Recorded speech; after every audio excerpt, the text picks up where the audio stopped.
Imagine a winter so deep, the snow swallows the trees. The wind doesn't just howl. It screams, carrying a cold that sinks into your bones and freezes your very thoughts. You are completely isolated. The food ran out weeks ago. The silence of the forest is deafening, broken only by the sound of your own heart pretends something else. A crunch in the snow, a voice calling your name on the wind. For the indigenous tribes of the frozen north, this wasn't a campfire story. It was a terrifying reality. Before modern pop culture turned it into a monster with antlers, the Wendigo was something far more deeply rooted in human survival. It was the ultimate warning about what happens when the human mind breaks in the unforgiving dark. Welcome to the frozen expanse of the North American boreal forest. For thousands of years, the Algonquian-speaking peoples, including the Omushkego or Swampy Cree, have called this unforgiving wilderness home. To survive here required immense respect for nature and a strict adherence to community. But winter in the subarctic is a cruel master. When the lakes freeze solid and the game vanishes, starvation becomes a silent, stalking predator. It is in this desperate, freezing darkness that the legend of the Wendigo was truly born. Forget the pop culture depictions of a beast with deer antlers. That is a modern invention. The true Wendigo of indigenous folklore is far more insidious. It is a malevolent, cannibalistic spirit that preys upon human weakness. To the Omushkego, the Wendigo was not merely an animal to be hunted, it was an infection of the soul. It represented the ultimate taboo, a manifestation of greed, selfishness, and the horrifying lengths to which a person might go when pushed past the brink of endurance. In the traditional tales, the wind itself carried the spirit. When a harsh winter trapped a family in their lodge, cut off from their tribe, the isolation would begin to play tricks on the mind. The howling gales outside sounded like voices. The gnawing pain of an empty stomach became a physical presence in the room. The Wendigo was said to whisper to those weakened by hunger, offering a grotesque solution to their suffering. This was a landscape where sharing resources was the only way a community survived. To wad food or to consume another human being was to destroy the very fabric of the tribe. The Wendigo served as a chilling, necessary warning. It taught that no matter how desperate the situation, one must never surrender their humanity. To do so was to become a monster, a creature cursed with an insatiable hunger, doomed to wander the frozen wastes forever. The elders would tell these stories around the fire, their voices hushed, ensuring that every child understood the stakes of the coming winter. The terror of the Wendigo was a vital tool for survival, enforcing cooperation and self. It reminded the Omushkego that the truest monsters are not born in the shadows of the forest, but in the darkest corners of a desperate human mind. To truly understand the terror the Wendigo inspired, we must look at how the Omushkego and neighboring tribes described this entity. The true physical description of the Wendigo in Algonquian folklore is a haunting reflection of starvation itself. It did not have the head of a deer or the thick fur of a wolf. Instead, it was terrifyingly humanoid, yet fundamentally broken by the elements. Those who had seen a Tor, transformed into a Tor, described as gaunt to the point of severe emaciation. Its skin was pulled tightly over protruding bones. Its complexion, the ashen gray of death and frostbite. Its eyes were pushed back, deep into their sockets, burning with a maddening, hollow light. The lips of the Wendigo were said to be tattered and bloody, chewed off by the creature itself in its endless, agonizing hunger. It smelled of decay and corruption, bringing the chilling scent of the grave wherever the winter winds carried it. But the most horrifying aspect of the Wendigo was its unnatural physiology. The lore dictates that whenever a Wendigo consumed a human being, it grew in proportion to the meal it had just eaten. Therefore, it could never be full. Its stomach would expand, its height would increase, but the gnawing emptiness inside it remained exactly the same. This is a profound metaphor crafted by the indigenous peoples. The Wendigo is the ultimate embodiment of gluttony and greed. In a society where excess was dangerous and sharing was mandatory, a creature that consumes endlessly without ever finding satisfaction is the absolute antithesis of tribal values. Transformation into a Wendigo could happen in several ways. Sometimes it was a curse brought on by a shaman or the result of a dark dream. But the most common and most feared method was the desperate act of cannibalism. If a hunter, trapped by a blizzard and driven mad by starvation, made the unthinkable choice to consume the flesh of his companions, the spirit of the Wendigo would immediately possess him. His human soul would be frozen, replaced by a heart made of solid ice. Once the transformation was complete, the victim was no longer human. They would turn on their own family, their strengths amplified by dark supernatural forces, their speed unmatched in the deep snow. The psychological weight of this belief cannot be overstated. When the hunting party set out into the biting cold, they carried the knowledge that the greatest threat was not a bear or a wolf, but the potential for corruption within their own ranks. The freezing nights were spent listening to the ice crack and the trees groan, wondering if the snapping of a twig was a simple animal, or an ancien, starving spirit, drawn to their vulnerability. The Umushkego understood that the line separating a man from a monster was terrifyingly thin.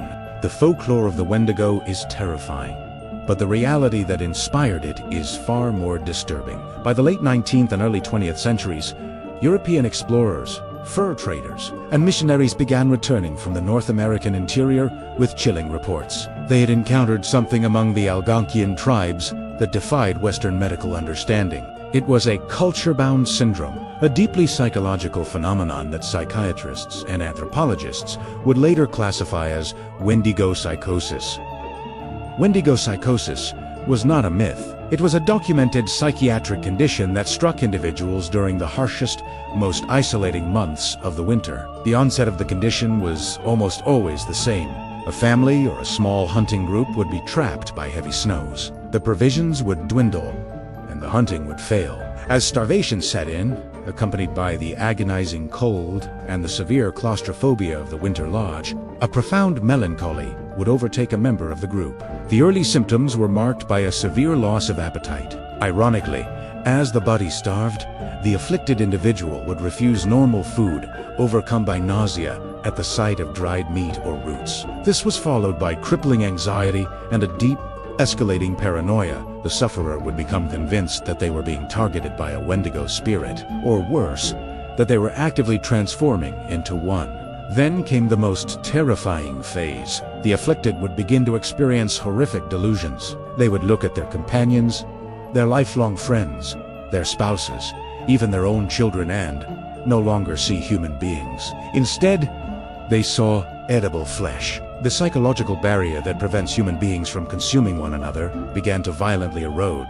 Sufferers would often beg their tribesmen to kill them before they could act on their unnatural cravings. They knew what was happening to their minds, and the sheer terror of losing their humanity was often worse than the pain of starvation. Historical records hold tragic accounts of this psychosis. In these isolated camps, the tribe had to make impossible decisions. If the afflicted person could not be cured by a traditional healer, and if they began to show violent tendencies, they were considered fully possessed. For the safety of the rest of the community, they had to be executed. These weren't acts of malice, but acts of desperate preservation. Modern psychology suggests that Wendigo psychosis was a profound stress response of mind fracturing under the dual pressures of extreme starvation and intense cultural conditioning. It highlights the extreme psychological toll that the subarctic environment took on its inhabitants. The Umushkego knew that the mind could freeze and shatter, just like water turning to ice. The legend of the Wendigo was their way of naming the darkness, of giving form to the madness of starvation so that it could be recognized, fought, and ultimately survived.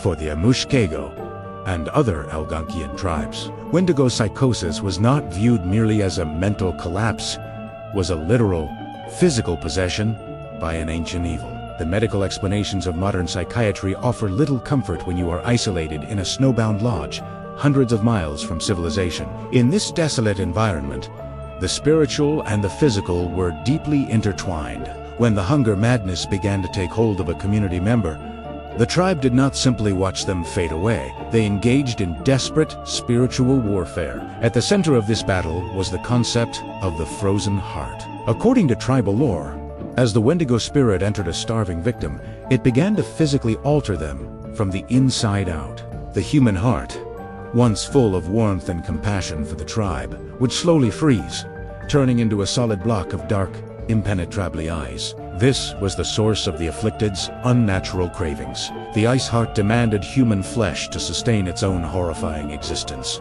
freezing the victim's humanity until nothing but the monster remained. The tribe's spiritual leaders, the medicine men, or shamans, were the first and only line of defense. When a person began exhibiting the early signs of Wendigo possession, the melancholia, the refusal of normal food, the terrifying delusions, the shaman would be called upon to perform intense, exhausting rituals. They utilized the profound heat of the sweat lodge, combining it with powerful herbal remedies, rhythmic chanting, and drumming that echoed through the long, dark nights. The singular goal of these rituals was to literally melt the heart of ice before it could fully consume the victim's soul. It was a race against time, fought in the suffocating heat of the lodge while the winter storm raged outside. Hot animal fats, particularly bear grease, were sometimes forced down the throat of the believed to be the only substance rich enough to thaw the demonic frost taking root in their chest. The shaman would call upon benevolent spirits to drive out the entity of starvation. It was a terrifying ordeal for everyone involved, a communal effort to pull a loved one back from the edge of an unthinkable abyss. But the most tragic aspect of the Wendigo legend is that, very often, the rituals failed. The starvation was too deep, the isolation too complete, and the mind too shattered. When the shaman declared that the heart of ice had fully formed, a heavy, devastating silence would fall over the camp. The victim was no longer a father, a mother, or a sibling. They were a Wendigo, and to save the rest of the tribe from being consumed, the monster had to be destroyed. The tribe was forced to make the agonizing decision to execute their own flesh and blood, an act of supreme tragedy born from the absolute necessity of survival. To fully grasp the horrific reality of the Wendigo, we must look beyond the realm of ancient campfire folklore and examine the documented historical records. The most infamous and chilling case of Wendigo psychosis occurred not in the distant, mythical past, but in the winter of 1879, involving a respected Plains Cree trapper named Kokisi Kuchin, better known to the authorities as Swift Runner. Swift Runner was not an outcast or a madman. He was an experienced woodsman, a loving father, and a man who had worked closely with the Northwest Mounted Police in Canada. He was considered a pillar of his community, a man intimately familiar with the harsh realities of the northern wilderness. But the winter of 1878 to 1879 was exceptionally brutal. The game animals had vanished. The temperatures plummeted to record lows, and starvation descended upon his isolated camp with a ruthless grip. When spring finally broke and the ice began to thaw, Swift Runner stumbled into a Catholic mission. Wash alone. He claimed that a Wendigo spirit had haunted his dreams, driving him to the brink of madness, and that his entire family, his wife, his mother-in-law, his brother, and his 6 children had succumbed to starvation during the bitter winter. The authorities were immediately suspicious. Despite his harrowing tale of famine, Swift Runner himself did not appear severely malnourished. He was, in fact, relatively healthy. A police detachment was dispatched to Swift Runner's remote winter camp. What they found there remains one of the darkest chapters in Canadian frontier history. Amidst the melting snow, they discovered the scattered, butchered remains of his entire family. The evidence was irrefutable. Swift Runner had not merely lost his family to the cold, he had consumed them. When confronted with the horrific scene, he did not deny his actions. Instead, he maintained that the Wendigo had taken possession of his soul, silencing his human conscience and replacing it with an insatiable, demonic hunger. During his trial, Swift Runner expressed deep remorse, openly weeping for the family he had slaughtered. He fully believed he had been possessed by the heart of ice. He did not ask for mercy, acknowledging that the monster inside him had to be stopped. In December of 1879, Swift Runner was executed by hanging. His tragic story shocked the colonial authorities, but to the indigenous tribes, it was a grim validation of their oldest warnings. The case of Swift Runner proved that no one, not even the strongest and most capable among them, was entirely immune to the creeping, cannibalistic madness of the winter void.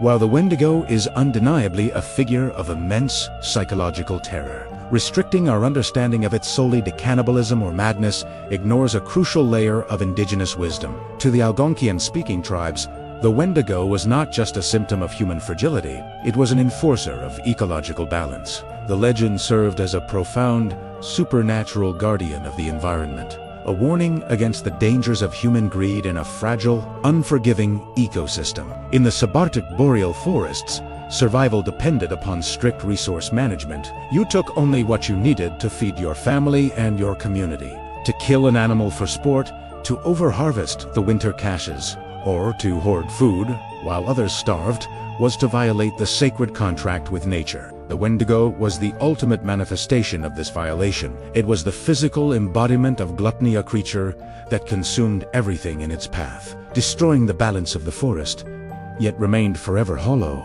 forever starving. When a hunter went out into the woods, the fear of the Wendigo regulated his behavior. If he found a large herd of deer trapped in the deep snow, the temptation to slaughter them all to secure wealth or status was immense. But the folklore whispered a dark consequence.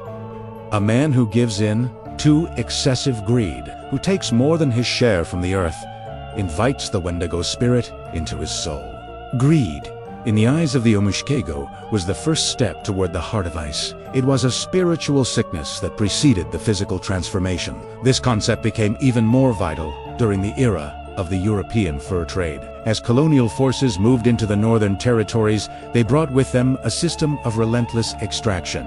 The indigenous tribes witnessed the mass slaughter of beavers and other fur-bearing animals, driven not by the need for survival, but by the endless, insatiable demand of foreign markets. To many native elders, the colonial expansion itself looked terrifyingly like a Wendigo, a massive, unnatural entity consuming the resources of the land, driven by a hunger that could never be satisfied, leaving only destruction and death in its wake. Therefore, the Wendigo stands as one of the most sophisticated myths in human history. It is a terrifying ghost story to keep children close to the fire, a psychological categorization of starvation-induced madness, and a brilliant, necessary ecological law. It reminded humanity that we are not above nature, but a fragile part of it. And if we allow our greed to consume the world around us, we will ultimately consume ourselves. When the spiritual interventions of the shaman failed and the heart of ice had fully taken hold of a victim,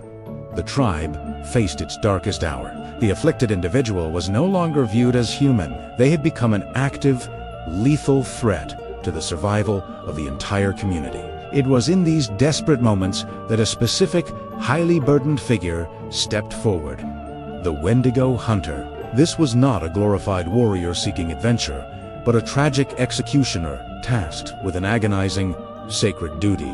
To kill a Wendigo was to kill a friend, a neighbor, or even a family member. The hunters were usually elders or deeply respected shamans who possessed the immense spiritual fortitude required to take a life for the greater good. The most famous of these figures in recorded history was Jawuno Gobo, a leader of the Sucker clan of the Anishinaabe, known to English speakers as Jack Fiddler. Living in the unforgiving wilderness of northwestern Ontario in the late 19th and early 20th centuries, Fiddler claimed to have defeated at least 14 Wendigos during his lifetime. For Jack Fiddler and his people, dispatching a Wendigo was a precise and necessary ritual. Traditional weapons like arrows or standard bullets were often considered insufficient to stop the supernatural strength of the possessed. According to the lore, the creature had to be incapacitated, often through strangulation, and then a silver or copper bullet might be used to pierce the frozen heart. But the physical death of the body was not the end of the ordeal. To ensure that the malevolent spirit did not simply rise again or pass into another vulnerable member of the camp, the body of the Wendigo had to be completely destroyed. The hunters would construct a massive pyre and burn the remains to ashes. It was believed that only the intense, purifying heat of a massive fire could finally melt the heart of ice. As the flames consumed the possessed, the tribe would watch in solemn silence, mourning the loss of their loved one while breathing a collective sigh of relief that the camp had been saved from slaughter. The burden carried by men like Jack Fiddler was unimaginable. They were the designated protectors who had to look madness in the eye and do the unthinkable to keep their people alive. For centuries, the harsh laws of winter survival were the only laws that mattered in the deep boreal forests. But as the 20th century dawned, the expanding reach of the Canadian government began to collide violently with the ancient traditions of the indigenous tribes, the tragic turning point for the Wendigo legend. and for men like Jack Fiddler, occurred in the year 1907. It was a year that marked the death of the old ways, replaced by a legal system that completely failed to understand the desperate reality of the North. In the late summer of 1907, officers of the Northwest Mounted Police ventured deep into the wilderness to arrest Jack Fiddler and his brother, Joseph. Their crime: the murder of a young woman in their camp. To the Mounties, representing the absolute authority of Western law, the case was straightforward homicide. They saw primitive men who had ruthlessly strangled a sick woman. But to the Succa clan, the story was entirely different. The young woman had fallen deeply into the grip of Wendigo psychosis. She had become violent, delusional, and had begged to be killed before she could devour her own family. Jack and Joseph Fiddler had not committed murder out of malice. They had performed a tragic, requested euthanasia to protect their community from what they believed was a genuine monster. The ensuing trial highlighted a profound and devastating cultural disconnect. The Canadian legal system had no framework for Wendigo psychosis. The court refused to acknowledge the desperate survival mechanics of a people living on the absolute edge of starvation. To the colonial judges, the indigenous beliefs were mere superstitions, irrelevant to the rule of law. The psychological toll of the arrest was catastrophic for Jack Fiddler. He was an elder, a respected leader who had spent his life protecting his people from the darkest terrors of the winter, only to be branded a common criminal and locked in a cell.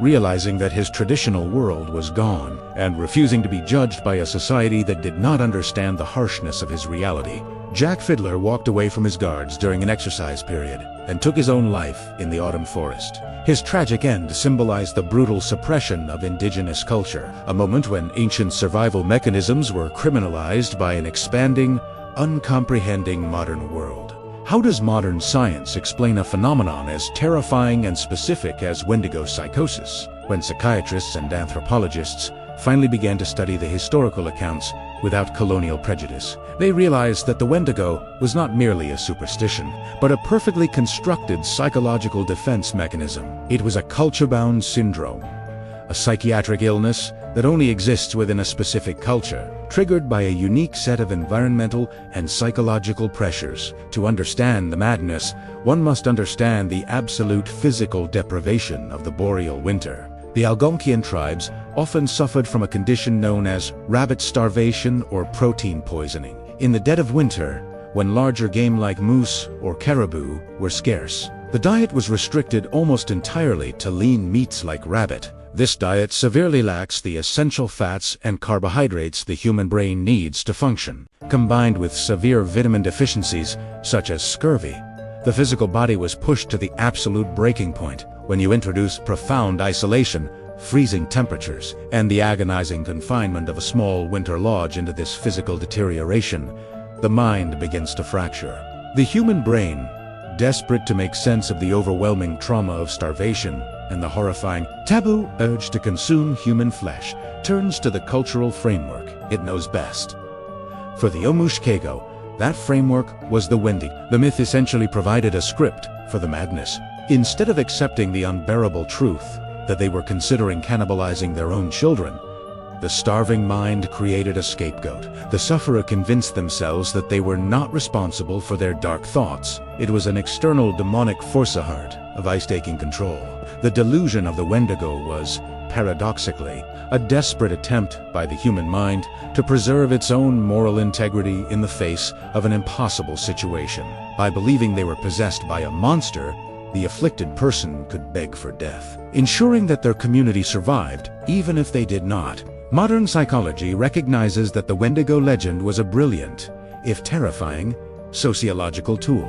It named the unimaginable dread of the winter void. It gave shape to the madness of starvation so that the tribe could recognize it, fight it, and quarantine it. The myth was never really about a monster in the woods. It was an intricate map of human psychology, charting the absolute limits of endurance in the harshest environment on Earth. Today, the Wendigo has been thoroughly sanitized by pop culture. We see it in movies, video games, and comic books. Reduced to a generic woodland beast, with a deer skull and antlers, a creature that jumps out from the shadows to provide a cheap, momentary scare. But this modern caricature strips away everything that made the original legend so profoundly terrifying and so deeply important. When we look back at the authentic folklore of the Omushkego and the Algonquian-speaking tribes, we uncover a story that is vastly more disturbing than any Hollywood fiction. The true Wendigo is a mirror held up to the darkest corners of human nature. It is the physical manifestation of the winter void, the embodiment of starvation, and the absolute collapse of the human mind under unbearable, freezing conditions. To the indigenous peoples of the unforgiving North, this myth was the ultimate survival mechanism. It enforced the unbreakable laws of the community. You must share, you must not give in to greed, and you must protect the tribe above your own selfish desires. The Wendigo was a warning that the true monsters are not hiding behind the trees. They are hiding within us, waiting for the cold, the isolation, and the hunger to strip away our humanity. Even today, the core message of the Wendigo remains chillingly relevant. As a society, we may no longer fear starving in a snowbound lodge, but the spirit of the Wendigo, the insatiable hunger, the relentless consumption, the heart of ice that takes without ever giving back is still very much alive. It echoes in the endless extraction of our natural resources, in the blind pursuit of wealth at the expense of others, and in the tragic, growing isolation of modern life. The elders told these stories around the fire so that their children would remember what it means to be human. They understood that the line between civilization and savagery is as thin as the winter ice. As long as the north wind howls, the legend of the Wendigo will remain a timeless, haunting reminder. We must guard our own hearts against the cold, lest we become the very monsters we fear in the dark. Thank you for joining us on this deep dive into the true, untold origins of the Wendigo. If you appreciate documentaries that look past the pop culture myths to uncover the authentic and sometimes terrifying truths of American history and ancient folklore, please hit the like button and subscribe to the channel. It truly helps us bring more of these forgotten stories out of the shadows. We want to hear your perspective. Do you believe modern society is still haunted by the spirit of the Wendigo through our endless consumption and greed? Let us know your thoughts in the comments below. Until next time, respect the wilderness, stay curious, and stay warm.